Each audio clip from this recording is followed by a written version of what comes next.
Official data showed Monday that the three Gorges hydroelectric power station on China's Yangtze River has generated over 1.6 trillion kilowatt-hour of electricity in 20 years since its first generator unit was put into operation to generate electricity in July 2003. The clean energy produced by the hydropower station in the past 2 decades is estimated to be equivalent to the electricity generated by more than 480 million tons of standard coal and reduces carbon dioxide emissions by 1.32 billion tons.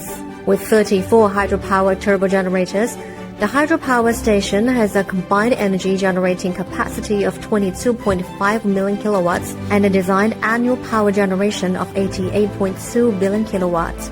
The hydropower station, considered a backbone of China's electricity system, transmits clean electricity mainly to eastern, central, and southern China.